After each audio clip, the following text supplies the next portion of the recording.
संस्कृत मित्राणी नमो नमः। मैं पूर्णिमा शर्मा आज आप सभी के समक्ष एक संस्कृत भाषा में अहिंसैव जयति कहानी लेकर प्रस्तुत हुई हूँ। जैसा कि आप देख रहे हैं पिक्चर में कि इसमें भगवान बुद्ध हैं और उनके सामने एक डाकू खड़ा हुआ है जिसके गले में अंगुलियों की माला है। तो मैं आपको ये संस्कृत भाषा में भी आपको बताऊंगी पढ़कर कहानी, और इसकी साथ साथ आपको हिंदी भी बताऊंगी। ठीक है, आशा है आपको ये कहानी अवश्य पसंद आएगी। इसी तरह से और भी अन्य कहानियाँ आपको दूंगी जिससे कि आपको संस्कृत भाषा में भी, जैसे आप इंग्लिश में पढ़ते हो, हिंदी में पढ़ते हो कहानी, ऐसे ही आपको संस्कृत भाषा में भी कहानियाँ पढ़नी आ जाएंगी। तो कहानी प्रारंभ करते हैं बच्चों।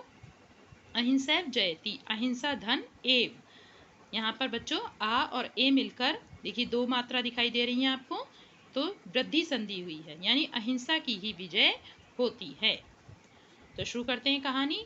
पुरा कौशल देशे एका भीषणः दस्यु अवसत। पुरा पहले समय में कौशल देश में एक भयानक डाकू रहता था।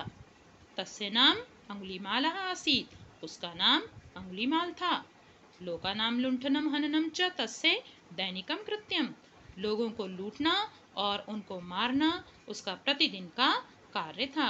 असौ यान हन्ति स्म तेषाम् अंगुलिः छित्त्वा ताभिमालां विरच्चे कंठे अधारयत्। यह जिनको मारता था उनकी अंगुलियों को काटकर उनकी माला बनाकर अपने गले में आधारित मतलब पहन लेता था। जैसे कि देखिए पिक्चर में उसने माला पहन रखी है।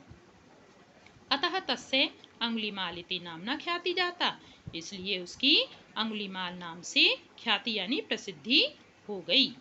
अंगुलीमालस्य दुष्कृत्य प्रजा अति दुखिता आसीत्। अंगुलीमाल के इन बुरे कार्यों से प्रजा बहुत दुखी थी। राजा प्रसेनजितो अपि अस्य क्रूर कृत्येन भ्रंशम कष्टम प्राप्नोत्। राजा प्रसेनजित ने भी क्रूर इस बुरे कार्यों से, भ्रंशम मतलब बहुत कष्ट को प्राप्त किया। राजा तस्य निग्रहणे बहु प्रायतत सैन्यबलं च प्रेषयत् परम तदपि साफल्यम न अलभत। राजा ने उसको पकड़ने में बहुत प्रयास किया और अपनी सेना का बल भी यानी सेना के समूह को भी भेजा, परंतु उन्हें सफलता प्राप्त नहीं हुई। भगवतो बुद्धस्य शिष्या प्रसेनजिताः तद्विषये बुद्धम निवेदत। भगवान बुद्ध के शिष्य प्रसेनजित ने उनके विषय में बुद्ध से निवेदन किया, बताया। क्या बताया? बुद्ध से तदानीम अंगुलीमालस्य समक्षम धर्मम उपदिष्टुम परम सह बुद्धम अवलोक्य क्रूरतया हंतुम अधावत। बुद्ध ने उस समय अंगुलीमाल के सामने धर्म का उपदेश देने के लिए गए, परंतु वह बुद्ध को देखकर क्रूरता से उनको मारने के लिए दौड़ा। अधावत मतलब दौड़ा। किसे? बुद्ध को भी वो मारने के लिए दौड़ा। बुद्ध स्वतपोबलेन ज्ञानम प्राकाश्यत। बुद्ध ने अपनी तपस्या के बल से ज्ञान का प्रकाश किया, यानी कि बुद्ध जो है महान तपस्वी थे, इसीलिए उनकी तपस्या के प्रभाव के सामने उसका जो दुष्ट कार्य थे, दुष्ट मन था, उसका खराब मन था, वो उसके सामने टिक नहीं पाया और उसके मन में जो है अपने कार्यों के प्रति घृणा होने लगी और उसके मन में ये ज्ञान का प्रकाश हो गया कि वो जो भी कर रहा है वो गलत कर रहा है। बुद्ध से करुणार्ध भावम विलोक्य सा चकितो अभूत तथा बुद्ध से समक्ष अवनतो अभवत। बुद्ध के करुणा से भरे हुए भाव को विलोक्य मतलब देखकर वह आश्चर्यचकित हो गया और बुद्ध के सामने झुक गया, अर्थात बुद्ध की तपस्या से, उनके तेज के बल की शक्ति से वो झुक गया।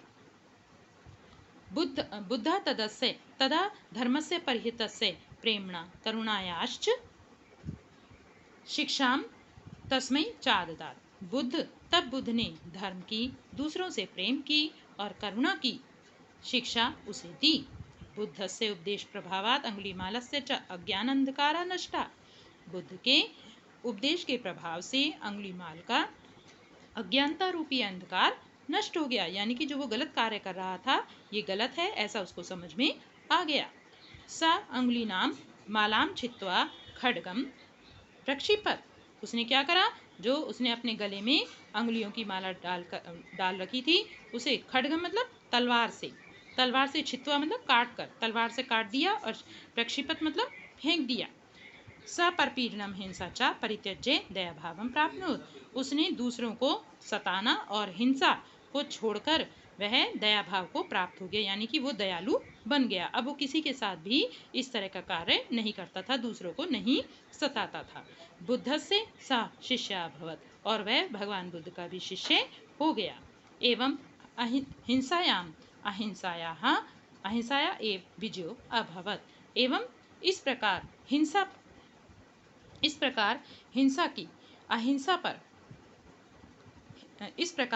अहिंसा पर हिंसा की विजय हुई। जो हिंसा करता था वो, उस पर अहिंसा की ही विजय हुई, यानी कि अब वो हिंसा नहीं करता था, अहिंसा की ही विजय हुई। किस पर? हिंसा पर। जो वो दूसरों को लूटता था, मारता था, और बाद में भी उनको कष्ट देता था, उनके शरीर से उंगलियां काट लेता था, और वो उनको अपने गले में धारण कर लेता था। तो बच्चों, हमेशा ये ध्यान रखिए कि कभी भी लड़ाई झगड़े से, कभी भी दूसरों को कष्ट देने से कुछ भी हासिल नहीं होता है। हमेशा दूसरों पर भगवान बुद्ध के यहाँ पर जो उपदेश दिए हैं उन्होंने, कि दूसरों पर दया करनी चाहिए, दूसरों की मदद करनी चाहिए, दूसरों के साथ प्रेम पूर्वक व्यवहार करना चाहिए, तो इनके साथ साथ हमेशा हिंसा का जो है मार्ग छोड़कर अहिंसा का ही मार्ग अपनाना चाहिए। क्योंकि आप देख रहे हो इस कहानी में भी अंत में कि हिंसा पर जो है अहिंसा की ही विजय हुई है। तो आज के लिए ये कहानी यहीं समाप्त होती है बच्चों, और अगली कहानी में फिर मिलेंगे। आपको ये कहानी कैसी लगी, यह हमें कमेंट बॉक्स में लिखकर जरूर भेजें।